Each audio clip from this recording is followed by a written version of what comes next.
Hey guys, it's Haley, and I'm here on location from one of my hotel rooms, woo, blogging, for another video fashion file, courtesy of momspark.net.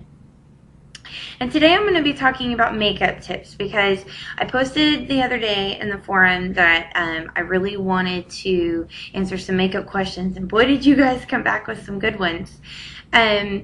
I used to be an Avon representative, and I have had an extensive amount of beauty training. I'm not pitching any products on anybody, and every product that I recommend today, I've actually purchased myself. No one's paid me to recommend these products to you guys, so you can really trust the advice that I'm giving you. Okay, so in the forum, the first person that asked a question was Lizzie Deer, and she wanted to know about foundation because she was concerned that hers that she normally wears in the winter would look thick and cakey in the hot summer weather in New York. And Lizzie, I think that concern is very valid, and there's a simple solution to this. You can get a tinted moisturizer, which usually will have SPF, which will be especially good for the summer weather if you're going to be outside and whatnot. Tinted moisturizer still is going to give you the coverage of the tint of the foundation like you would normally use, but it's going to go on like lotion. It's going to make your skin look dewy and resilient as opposed to powdery or cakey or strange. So when you sweat, it's only going to make you look more glowing as opposed to having makeup that's just dripping off of you. It's also lighter feeling and more comfortable for your skin, so it's especially beneficial for summer.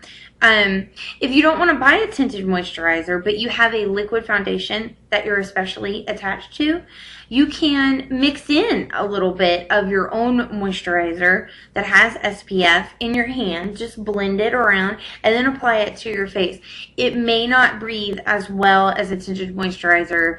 That's just a trial and error thing you'll have to figure out. But I do know that tinted moisturizers are available from lots of different makeup retailers, and when I made the switch for summer, it's just really the best thing you can do because your skin is going to breathe a lot better and you're just not going to look all, like you say, cakey.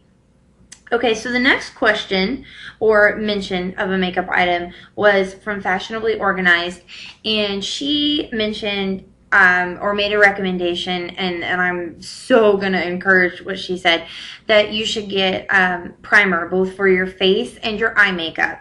This is so important for hot weather when you're sweating again, because it's going to keep everything from just running off.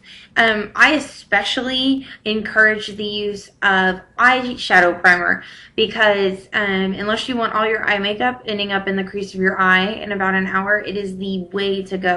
I personally use Shadow Insurance from Too Faced. You can buy that at Sephora. It's kind of expensive. I pay for it, which is why I'm totally willing to tell you guys about it, because I love it, and it works so well. It is worth the money. And plus, you use a pea-sized amount on your finger, blend it together, put it on both eyes before you apply any of your eye makeup.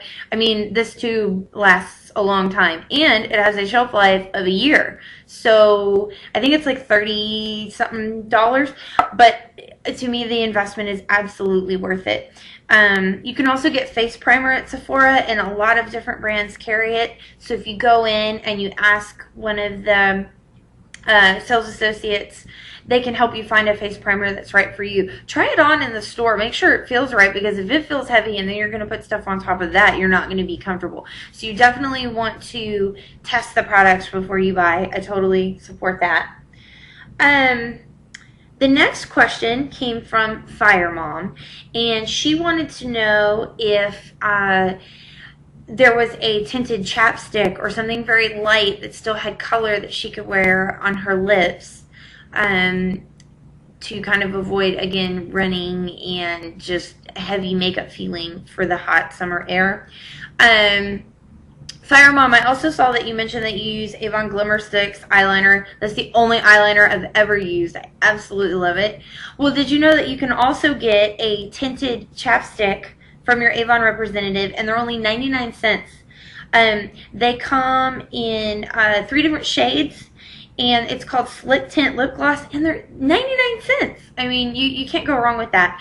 I also recommend dabbing a little bit of SPF, either from your facial moisturizer or just an SPF that you buy, on your lips for the summer, and then putting this on top just to protect. Your lip skin can burn just as easily as any other skin on your face, and that's just important to remember. It'll reduce your risk of wrinkles too, so that's good. Another thing that was brought up was the concern about what shade of foundation should you be wearing, because everyone is slightly more tan in the summer, and by August I imagine we're all going to be pretty tan because we're going to be hanging out at the pool, the beach, vacation. You can go a shade darker. It's not necessary. I mean, if you want to. I mean, I don't know. I guess it depends on how much you tan. Because if you're only getting a little bronzed looking, it would be fine to use a tinted moisturizer in the same shade that you normally use, and then use something like a bronzing powder. This one is from e.l.f.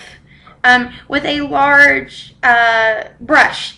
And bronzing powder you would put on after you've done foundation and blush, and then you're just gonna dust a little bit, and you're not applying nearly as much. You want to dust a little bit, tap off your brush. You don't want excess, and then you want to kind of gently dust, and I mean really lightly here, across the top of your head, your nose, your chin, and then you can even put some on top of your blush if you want. That's going to just accent your tan that you already have without it looking like your face is a whole shade darker and being kind of drastic with a different tint of foundation.